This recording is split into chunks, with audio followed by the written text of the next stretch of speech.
Bonjour, Clarisse Grasmuc. Donc, je voudrais témoigner de ma conversion. En fait,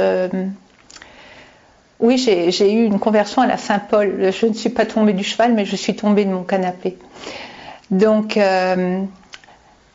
j'ai perdu mon papa le 17 juin 2009. Voilà, j'ai perdu mon papa. Donc, et à l'époque, j'étais enseignante à l'école européenne de Bruxelles. Je travaillais pour la commission et donc je résidais sur place. Et quand maman m'avait appelée, c'était au courant de l'après-midi. Donc, le temps que je traverse la ville, que je traverse le Luxembourg et tout ça, je suis arrivée trop tard à l'hôpital. Et donc, nous sommes retournés le matin. Et le matin, malheureusement, papa était décédé. Donc on nous avait reçus dans la salle d'attente de l'AREA. Au bout de 2 heures, le médecin est venu nous voir et puis on nous a annoncé son décès. Ce fut atroce, atroce. Donc maman n'avait rien compris et j'ai essayé de lui expliquer. Puis en même temps, j'avais l'impression qu'on m'arrachait le cœur. Que tout en moi s'écroulait et c'était un anéantissement total.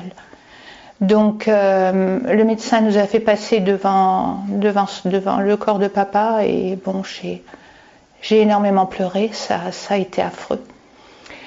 Mais bon, il a fallu que la vie continue, donc je suis retournée à Bruxelles dans des conditions très pénibles. Et bon, j'ai tenu bon. Il y avait les élèves, il y avait les collègues qui me remontaient un peu le moral. Et bon, j'ai tenu tant bien que mal, mais bon, j'ai tenu. L'année d'après, j'avais perdu tous mes cheveux. J'avais perdu 10 kilos. Et ce vide qui m'habitait était affreux. J'avais une relation très très fusionnelle avec mon père, donc nous étions très proches et même résidant à Bruxelles, je communiquais avec lui tous les jours et bon, je rentrais fréquemment à la maison et nous avions encore déjeuné la veille. Non, le dimanche, on avait déjeuné ensemble et puis rien ne laissait prévoir ce décès. Donc, il est parti en 12 heures avec une septicémie foudroyante alors qu'il était en pleine forme. Donc, oui, le monde s'écroulait autour de moi. Et donc, au bout d'1 an, j'étais toujours dans le désespoir. Si j'avais pu me suicider, je l'aurais fait, mais je n'avais pas le courage de le faire, pensant me louper. Mais sinon, j'étais à ce point-là. À l'époque, j'étais grande fumeuse. Et donc, je fumais à peu près 2 paquets de cigarettes par jour. J'ai fumé pendant 35 ans. Et à l'époque, mon papa m'avait dit un jour, parce qu'il était croyant, pratiquant, écoute, fais voir une prière et tu verras, tu arriveras à arrêter. Je lui ai dit, oh papa, qu'est-ce que tu racontes? Puis bon, je lui ai ri au nez, quoi.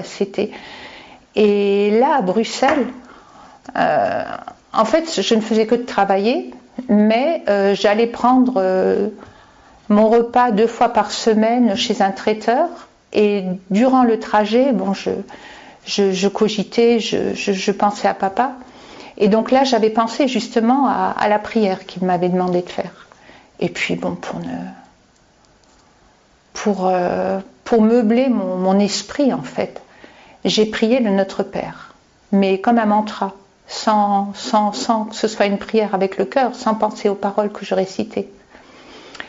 Et donc ça c'était bon à peu près, un peu plus d'1 an après le décès de papa. Et donc, je suis revenue dans mon appartement avec les repas que j'avais pris pour 2 jours. Et je me suis assise sur le canapé. Et puis tout à coup, j'ai senti quelque chose qui est venu du fond de mes entrailles. c'était comme une tour, ça a traversé tout mon corps, c'est venu se positionner au-dessus de ma tête et j'ai entendu une voix qui m'a dit « Je suis là ».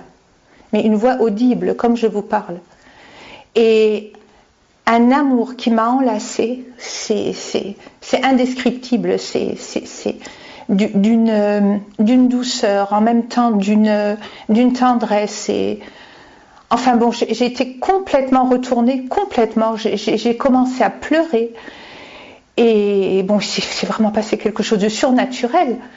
Et donc j'ai immédiatement pensé à la parabole de la brebis perdue. Enfin, d'abord, la première chose à laquelle j'ai pensé, c'était que les voix de Jeanne d'Arc, que Jeanne d'Arc avait entendues, étaient vraies. Alors que bon, moi j'étais quand même formatée éducation nationale, donc il ne faut pas en parler. Et bon, j'étais aussi très, très laïcarde, donc assez anticléricale et tout ça. Donc j'ai tout de suite pensé que aux voix de Jeanne d'Arc. La deuxième chose à laquelle j'ai pensé, c'est à la parabole de la brebis perdue. Et la troisième chose, c'était aller me confesser. Or, il se trouvait que bon, j'étais en rupture avec ma foi depuis ma confirmation. Donc j'avais été baptisée, j'avais fait mes deux communions, ma confirmation, et après, bon, je n'ai plus fréquenté l'église. Et au contraire, j'étais contre tout ce que représentait le clergé. Et ça m'est venu en quelques secondes. Donc, par la suite, bon, j'ai compris que cet amour qui m'avait envahi, c'était le Seigneur Jésus qui m'avait retrouvée. En pensant à la parabole de la brebis perdue, et je visualisais vraiment ce sauvetage. C'est incroyable. Et le fait d'avoir pensé à aller me confesser alors que j'étais en rupture totale avec l'Église, c'était qu'en même temps, avec tout ce qu'il me donnait, il me ramenait vers l'Église. Donc, c'est incroyable. Et donc, bon, je ne savais pas, je n'avais plus fréquenté l'Église depuis 35 ans. Au contraire, je critiquais les gens qui y allaient. Et les rares fois où j'étais allée à une messe, je me refusais à communier parce que je ne voyais pas le sens de cet acte. Et là, bon, tout s'est éclairci en quelques secondes. Donc j'ai cherché sur Internet parce que je ne connaissais pas de prêtre, je ne fréquentais pas d'église, rien du tout. Et je suis allée à la cathédrale de Metz. Et c'était, durant l'hiver, c'était 1 an et demi après le décès de papa. Et donc j'avais vu un vieux prêtre, et puis quand j'ai commencé à lui raconter ce qui m'était arrivé, j'ai fondu en larmes et il m'a dit mais ne pleurez pas, vous avez reçu une grâce. Et je ne savais pas ce que c'était. Donc en rentrant, j'ai cherché et puis par la suite, bon, j'ai quitté Bruxelles. Donc ça, c'était durant l'été. En 2012, j'ai quitté Bruxelles. Non, 2011, je crois, enfin, je sais plus. Et donc je suis revenue dans la paroisse dans laquelle j'avais fait ma confirmation, dans l'église que fréquentait mon papa et mes parents en fait. Et c'est comme ça que j'ai commencé à cheminer. Et l'année dernière c'était l'année de la Divine Miséricorde. Et je trouvais que le terme miséricorde, c'était un terme assez désuet. Donc j'avais cherché sur des sites, sur Internet, et donc j'avais lu que la miséricorde de Dieu, c'est en fait Dieu qui souffre avec sa créature. C'est-à-dire que, et là c'est pareil, ma souffrance était telle que le Seigneur avait eu pitié de moi.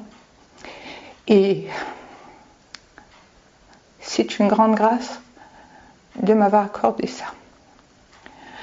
Je suis toujours encore très très émue, même si j'ai retrouvé le chemin de l'église que je fréquente. En fait, je vais tous les jours à l'église maintenant parce que j'avais entendu une fois le Seigneur me dire, à l'époque, Ah oui, alors ce qu'il y avait eu également, c'est que un an après ces événements, non, c'était un an après être retournée à Creutzwald à l'église. Donc j'avais appris que j'avais une tumeur au cerveau. Et à l'époque, bon, j'avais des troubles et tout, et bon, j'avais été traitée pour une dépression parce que mon médecin savait que j'avais été très très choquée par le décès de papa. Et puis en fait non, c'était une tumeur au cerveau, et donc j'ai été hospitalisée d'urgence au CHU à Nancy. Et bon, j'ai eu une première opération parce que bon, j'avais déjà la tumeur était tellement grosse, elle était grosse comme une petite mandarine, donc elle avait déjà obstrué tout le canal, donc j'avais tout le liquide céphalorachidien dans le cerveau, ce qui provoquait un état d'ébriété. Et donc la première opération, elle a été, en fait, les médecins, enfin l'acte médical qui a été réalisé a été de shunter le liquide pour que justement tout s'écoule de nouveau. Et donc là, j'avais de nouveau retrouvé mes esprits, ça allait un petit peu mieux. Et un mois après, donc j'ai eu l'ablation de la tumeur. Et là, l'opération a duré 9 heures. J'ai été maintenue en coma artificiel une journée. Et je suis descendue au bloc opératoire avec un grand sourire. Alors que bon, l'anesthésiste ne comprenait pas, il m'a dit « j'ai jamais vu quelqu'un sourire à ce point-là ». Et en fait, je n'avais aucune appréhension, au contraire, j'avais toujours encore cette je sais pas, c'est une soif de quelque chose qui n'est pas terrestre. Et donc, je sais que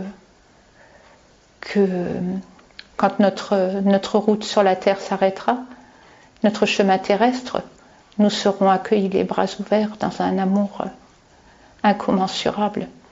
Donc, je n'ai aucune crainte, aucune. Et donc, pour l'ablation de la tumeur, donc ils ont réussi à enlever les 2 tiers, mais il reste un tiers qui, bon, ça fait 4 ans que je contrôle régulièrement. Et les 2 premières années, bon, c'était stabilisé. Et puis là, bon, ça fait 2 ans que ça regrossit.